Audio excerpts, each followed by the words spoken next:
Hey guys, it's The Offense in a Snap, and I'm your host, Joshua Kasperick, aka Darth Cripple on Twitter. And today, I want to take a look very specifically at the final two passes of the NFC Championship game and show you the mechanics of what the defense is thinking and what the offense is thinking and how they went about accomplishing their goal of getting a touchdown drive to win the game in overtime. So here we go.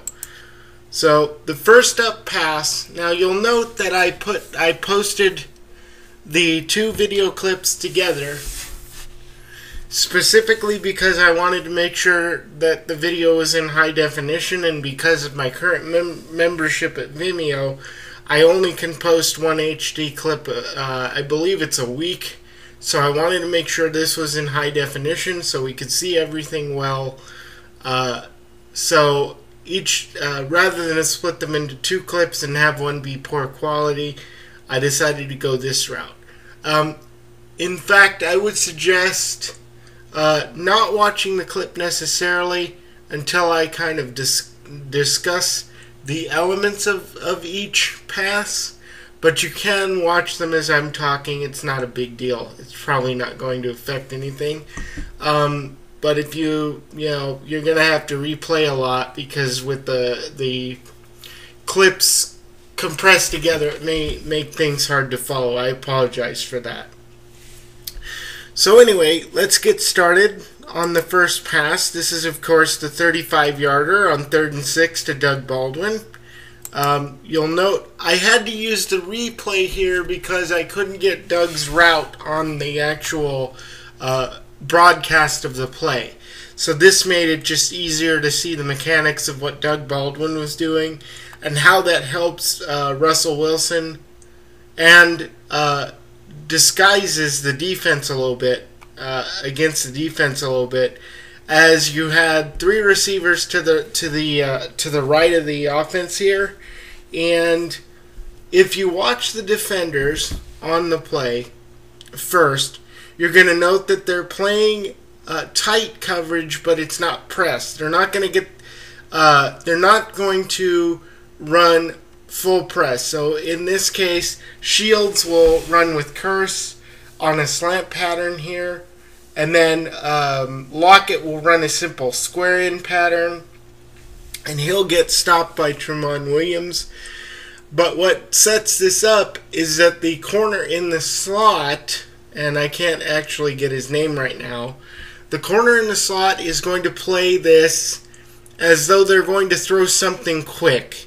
So, like a screen, just something very quick, very off the ball, so he doesn't want to play press and possibly have a problem defending something like a Lockett quick screen or something of that nature where he might have to go make a play. Alright? So, once Green Bay's defense is declared and number 29 basically opens the door, here's what Baldwin does on this play. So Baldwin, what's going to be hard to catch, and you'll probably have to watch it a few times, Baldwin at the break of the play is going to run a route in such a way that he's going to fake inside. It's just a little hesitation move. So he's actually going to fake inside just barely as Lockett breaks inside. So the defender, I think, has also got eyes on on Lockett as well. So in this case, Baldwin's going to fake inside, and the easiest way to see his little fake inside is watch his arms, because his arms are what kind of give it away that that's what he's doing. But once the defender turns Baldwin loose like this, because he's a good full, yard off of Baldwin here, and Baldwin's got all the space in the world to work. Now Baldwin, the reason he's such a threat in the slot is his quickness. And his route running ability is good, and I've always said your best route runner has to run in the slot. It gives them more room to work. It gives them more opportunity to play against corners who are built more to combat both the run and the pass, so they don't necessarily have the greatest tools on either side. They're kind of middle of the road most of the time, so they're going to be run defenders plus pass defenders, but maybe not as good pass defenders as they would be if they were, say, an outside player. So in this case, if you watch the break of the play, watch Baldwin kind of drift inside really quick and then snap outside on the fade route. Now, this isn't a go pattern. A lot of people are calling these go routes, but they're not go routes. The way you tell the difference between a go route and a fade route is how Baldwin kind of moves away from the numbers toward the sideline while still running straight forward. Okay? So he's still running at maximum speed. He's running a fade pattern. But once he gives that little shove inside, Russell Wilson knows Baldwin's got that defender dead to rights, and they've got the play exactly how they want. So this is all about execution. It's all about also catching the defense on that, because the defense will study what do the Seahawks like to do on 3rd and 6. Well, they do like to run little combination patterns for Doug Baldwin. So the defender thinking they're going to throw something quick and short isn't unreasonable. Probably the position I would complain about to the defender here on this play is the fact that he plays not just so far off, but he's turning himself, he's too far, I think, towards the inside of the play, so almost too close to Curse at the snap, rather than being over the guy he needs to be over, which is Doug Baldwin. Also, at the little hesitation move that Baldwin does on the play, the defender stops his feet, which I'll tell you is a way to be dead in coverage more often than not. And it only takes a little bit of that sort of stopping your feet for you to not be able to catch anything. And you'll notice that at the point of the catch, the defender is like a full stride behind Baldwin despite trying to make up ground. So that's sort of the complexities and intricacies of what's a simple fade pattern in terms of mechanics for a quarterback and a receiver. But, the little details, the little hesitation by Baldwin, the position of the defender, everything goes their way on that play. And so now we'll go on to the second play, which is even better, because the Seahawks take direct advantage of cover 0, which means there are no safeties in the middle of the field. And most of you know that, as Aikman kind of points it out in the broadcast. But here's what Seattle uses to its advantage in that situation. Okay? So you're going to watch Curse here. He's going to line up, and Russell's going to audible here. He's going to let guys know what's going on. And at the break of the football, watch what Curse is doing. He's not running straight forward. Okay? He's not running straight forward. Now, Tramon Williams wants to press here. You'll notice that at the very point of the snap of the play, Shields is right at the line of scrimmage. Williams wants to get his hands on Curse here. Unfortunately, what happens for him is he can't. He winds up in a position a little more angled to the outside. He's kind of trying to play both ends. I mean, as a corner with no help over the top at all, this is the worst situation to be in a press situation. You'd almost want to be off. If Tramon Williams is in off coverage here, say about 2 or 3 yards back, this route probably doesn't succeed. So at the snap as Curse goes inside first. So he's running a go pattern, but at the snap he breaks as if it's a slant. So if you watch the play, he breaks as if it's a slant, and then as soon as he gets to the numbers, as soon as his foot hits that 30 number, he's going to turn upfield and run a straight line to the end zone. Okay? And Russell knows instantly that he has that throw. Because Williams, I believe, ends up believing in the first couple of strides that this is going to be a slant again.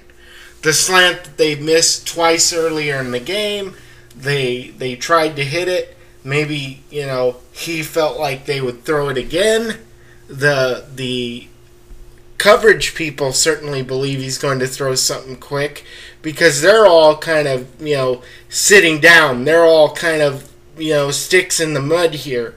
So Williams, believing that Curse is going to run a slant, kind of works himself to a trail position on Curse's second step, which puts him in no position to contest this ball. So, as I said, right at the 30-yard line, Curse is going to cut upfield, and he's going to run right to the seam, and that's going to be where he's going to work. So he's going to work to the seam, and Russell's actually going to throw well before he actually makes the final few steps on that. Okay? But remember, what creates this open space is Curse's break outside at the snap. Inside toward the numbers, away from Williams. Okay? So his break at the snap actually sets this up. His break inside toward the numbers, cut up at the 30-yard line, go to the seam, which he continues to do on a straight line, and this gives Russell Wilson the perfect window to throw the ball into. This is huge because by putting Williams on his outside hip by running inside, he basically makes it so Williams can make no play on the ball because of where Russell puts it. A lot of people will go, oh, if you run a go route, it's so simple.